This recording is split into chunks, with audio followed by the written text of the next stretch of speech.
Agar siz kimdir sevib qolsangiz, sizni miyangiz narkomanni miyasiga o'xshab ishlashni boshlaydi. Ko'pchilik bilmasligi mumkin, lekin insonning miyasi sevgi paytida juda ham katta gormonal zarbaga uchraydi. Va bu yerda 3 ta asosiy neyромediator sevgi hissiga javob beradi. Birinchisi bu dopamin. Ya'ni siz sevgan insoningizni ko'rganingizda o'zingizni juda ham yaxshi his qilasiz. Sizda o'sha euforiya uyg'onadi.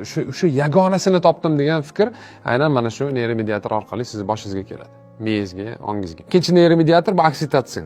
Ya'ni bu inson sizga o'zini tortishini ta'minlab beradi. Ya'ni shu inson oldiga borgis keladi, shu inson oldida turgis keladi, o'zingizni yaxshi his qilgis keladi va shu narsaga aynan oksitotsin javob beradi. Uchinchi neyромediator bu vazopressin. Vazopressin bu sodiqlikka javob beruvchi gormon. Mana shu insondan boshqasini o'ylamaysiz, shu insonga sodiq turasiz. Eng qizig'i dopamin tushib ketganda, ya'ni insonni ko'rmasangiz, insonni oldida bo'lmasangiz yoki u inson ketib qolsa qatgadir, siz o'zingizni baxtsiz his qilishni boshlaysiz va narkoman odamning miyasi ham xuddi shunaqa ishlaydi.